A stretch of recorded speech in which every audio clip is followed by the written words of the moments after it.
J'ai passé un mois dans le Japon authentique, en explorant ses villes, ses temples ou encore ses montagnes. Des mégalopoles grouillantes aux petits villages en passant par ses campagnes.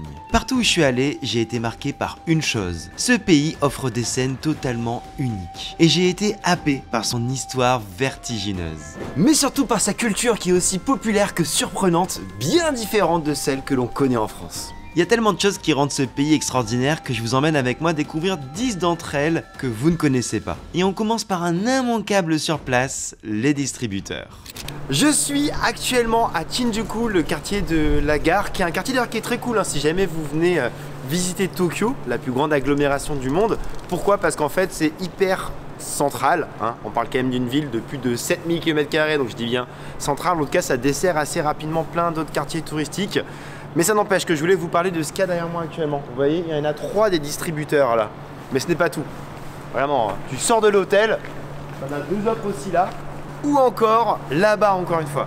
Donc vraiment les distributeurs de tout et de n'importe quoi, c'est vraiment une religion. Et si on voit des distributeurs partout, c'est parce qu'on en compte plus de 4 millions au Japon. Ça fait donc un distributeur pour 30 habitants. Il y en a beaucoup et pour tous les goûts, puisqu'ils peuvent distribuer des boissons, snacks, mais aussi des jouets, cigarettes ou encore des sextoys. Et plusieurs milliers d'entre eux sont programmés pour fournir des boissons gratuites en cas d'urgence et de catastrophes naturelles, telles que les tremblements de terre et les tsunamis. Ces machines contiennent des batteries de secours ou des générateurs afin de pouvoir fonctionner même en cas de panne de courant.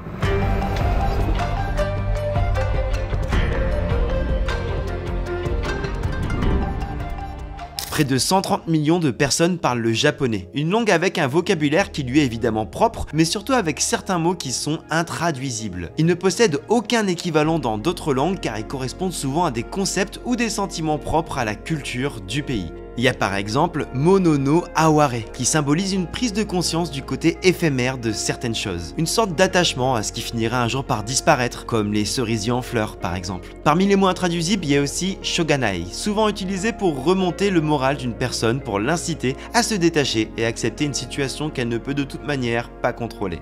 Et parmi eux, mon préféré je pense, c'est Komorebi. Komorebi vous le connaissez peut-être pas et pourtant on peut l'observer là tout de suite autour de moi. Et on se croirait dans Fort Boyard un petit peu là, non?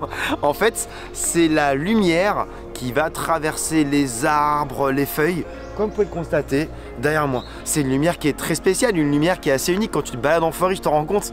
Et moi qui viens d'Auvergne, je me baladais souvent en forêt. Donc voilà, il y a un terme qui va vraiment traduire cela dans la langue japonaise qu'on peut difficilement traduire en français.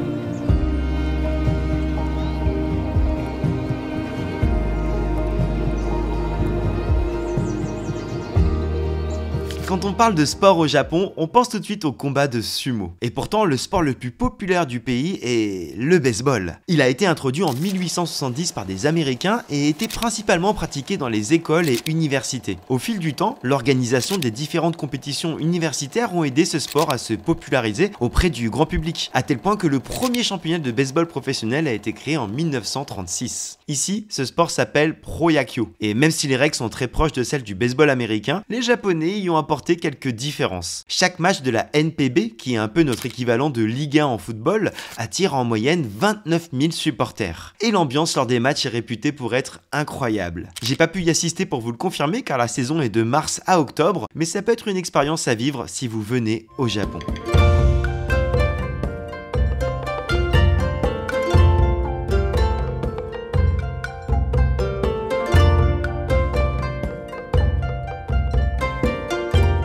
Je vous parle d'une tradition assez spéciale liée à Noël au Japon et d'ailleurs c'est lié à ce qu'il y a derrière moi aussi, à savoir KFC, ouais, parce que vous en doutez peut-être pas, mais près de 4 millions de Japonais mangent chaque année du KFC pour célébrer Noël. Ça peut paraître totalement ahurissant, mais ça a commencé dans les années 70, cette tradition qui a justement été proposée par KFC. Faut se dire vraiment que Noël ici, il n'y avait pas forcément d'immenses traditions comme on peut l'avoir en France, même dans d'autres pays en Europe par exemple. Donc KFC a fait une immense campagne marketing, une campagne de publicité qui a eu pour but de créer justement cette petite tradition de manger du KFC à Noël. Mais dites-vous bien que c'est pas rien, hein, parce que comme je disais, il y a 4 millions de personnes qui mangent KFC chaque année pour Noël, mais il faut aussi pré-réserver ses repas 2 à 3 mois à l'avance afin d'être certain de ne pas attendre des heures le jour de Noël de pouvoir récupérer sa commande. On est vraiment quand même, encore une fois, dans un pays avec des cultures différentes, avec des traditions différentes, mais ça n'empêche que KFC a fait un beau coup de génie là, afin de pouvoir créer cette tradition de toute pièce grâce au marketing. L'anecdote suivante concerne un plat japonais que vous connaissez bien, les sushis. Et ce qui est assez méconnu, c'est que les sushis au saumon ne sont pas une invention japonaise, mais norvégienne. À la base, c'est une histoire d'échanges commerciaux entre deux pays qui date de 1985. À ce moment-là, la Norvège fait face à une surproduction de poissons, et le Japon est lui confronté à une pénurie, notamment à cause de la surpêche. La Norvège a une idée, vendre son surplus de saumon aux Japonais. La Norvège va donc lancer une opération marketing, le projet Japon, en leur proposant les saumons à un prix préférentiel avec une seule condition, qu'on les retrouve dans leurs fameux sushis. Depuis, la Norvège a doublé son exportation vers toute l'Asie, et le sushi au saumon est devenu l'un des mets les plus populaires au Japon, mais aussi dans le monde. Je vous en avais déjà parlé dans une autre vidéo quand j'étais aux îles Lofoten, n'hésitez pas à aller la voir si vous voulez aussi en apprendre plus sur la Norvège. Petit arrêt dans les anecdotes afin de vous parler d'un nouveau boîtier que j'utilise qui m'accompagne, que Nikon m'a gentiment prêté. Nikon, entreprise japonaise, donc ça fait sens. N'est-ce pas d'ailleurs très beau actuellement derrière moi? Bref, ce boîtier c'est le ZF, comme vous pouvez le voir déjà, il est hyper beau, il est hyper rétro. Mais j'ai envie de vous dire, c'est surtout pas que ça qui m'intéresse personnellement en tant que photographe. Évidemment, il est surtout performant. Et ce que je trouve très cool d'ailleurs avant toute chose, c'est l'écran amovible. Toujours pratique, que ce soit pour la vidéo, te voir quand tu vlogs, etc., etc. Mais même pour la photo, c'est vraiment toujours pratique. Bref, je vais vous montrer rapidement comment faire une photo en basse lumière. Il y a 3 critères à prendre en compte. D'abord, je dirais, c'est la lumière directement qui provient de l'objectif. Là, j'ai une focale fixe, 40 mm, qui ouvre à 2 maximum, ce qui permet déjà d'avoir une belle lumière quand même, mine de rien, naturelle, qui va rentrer grâce à l'ouverture de ce petit objectif qui est une bombe d'ailleurs. En plus, il est hyper discret, donc c'est pratique pour faire des photos de façon discrète dans la rue. C'est vrai que les focales fixes pour ça, c'est quand même toujours un petit plaisir. Ensuite, il y a aussi la vitesse de la photo en tant que telle. Vous savez que le terme de la photo, en fait, c'est capturer la lumière. Donc tu peux faire des photos très rapides, des photos très longues pour capturer les étoiles, etc., etc. Comme j'ai pu le faire dans le pic midi de Bigorre il n'y a pas si longtemps, de capturer ça, j'ai fait une photo de 30 secondes afin de pouvoir immortaliser ça. Là, c'est vrai que comme c'est la nuit, etc., je vais faire une photo de 1/250e de seconde. Ça me paraît déjà pas mal, sachant que dans tous les cas, le boîtier, il est hyper bien stabilisé automatiquement en interne, donc il n'y a pas de souci par rapport à ça, mais c'est vrai que je vais pas trop descendre. Et enfin, il y a les ISO. Pareil, le boîtier peut grimper en ISO très facilement, donc c'est un gros avantage du ZF.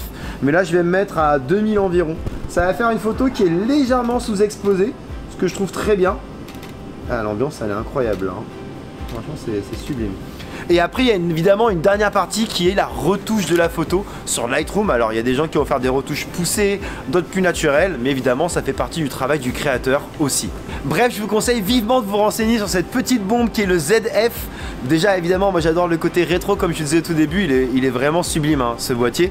Mais surtout, il est hyper performant, notamment pour faire des photos et des vidéos en basse lumière. Incroyable.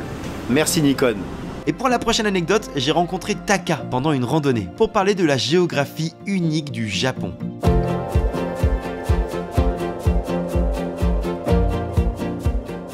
Taka, nice to meet you. Nice to meet you. You heard me speaking in French or? Yes, Are you Japanese? I am. Yes. All right. Actually, I was wondering, that's interesting. Since you're Japanese, can you tell me how many, I don't know, like how many mountains do you have in Japan? How big is mountains in Japan, you know? About 70% of the whole Japan is mountain. Okay, that's a And- lot. Yeah, and the highest peak is Mount Fuji. Of course. Yeah. So We that's, can see it's kind of from anywhere in Tokyo. Or... that's right. And where are you living actually? Where are you from? So I'm originally from Yokohama, Okay. but I live here right now. All right. Uh-huh. Why? Because it's kind of. Actually, can you tell me where we are right now? Okay, so we are in an island called Shodoshima, and we are at the peak of Mount Kankake Gorge. Okay. Uh-huh. Amazing. And I heard something crazy. Tell me if it's true or not, but Mhm. you have a national holiday that gives you the opportunity to explore, I don't know, mountains, That's right. right? So there's a day called the Day of Mountains. There's a public holiday in August. Okay. And so it's a day for people to go hiking. So it's a celebration for hiking. That sounds crazy to me. Like yeah.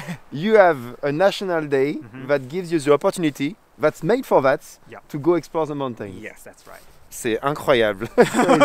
That's crazy. I have a last question about all of this. Like, Do you have a spiritual link with mountains in Japan? People think that mountains are a sacred area. So people would go there for praying, for example. There is a shrine in the mountains here as well. And back in the old days, people would go into the mountains for training. Like the monks would go there for training. All right. So yeah, a lot of people think it's spiritual. All right. Perfect. Ciao. Now,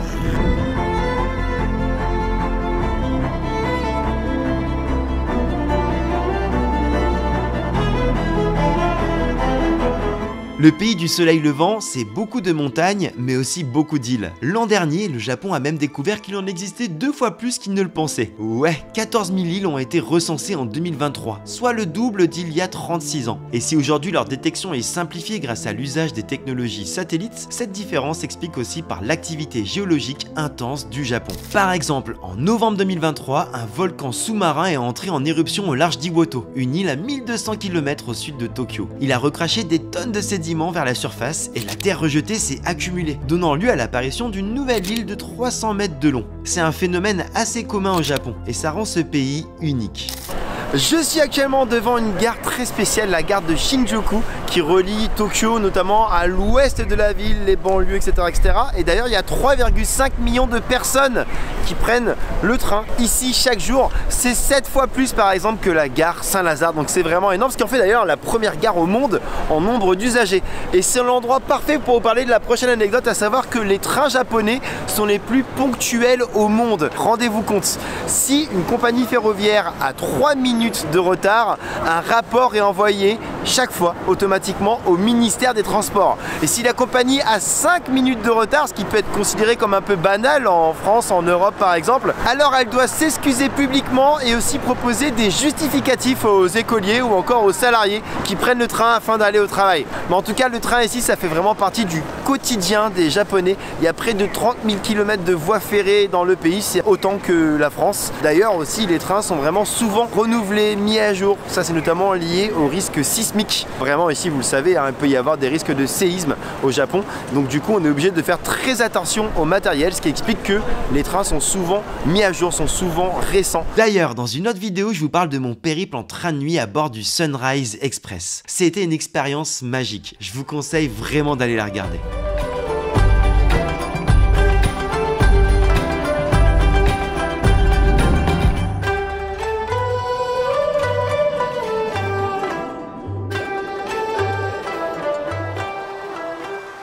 Vous devez vous douter qu'un peu comme partout dans les grandes villes, ici à Tokyo, il y a pas mal de pigeons. Mais ce que vous savez peut-être pas, c'est qu'un chauffeur de taxi en avait marre de trop en voir sur la route, donc il a décidé d'accélérer sur un groupe de pigeons, ce qui a causé la mort de l'un d'entre eux. Mais ce qui est intéressant, c'est que l'histoire a été prise très au sérieux. La police a arrêté le chauffeur de taxi et a même confié une autopsie du pigeon à un vétérinaire. Bref, c'est un être vivant comme un autre, donc il a de l'importance.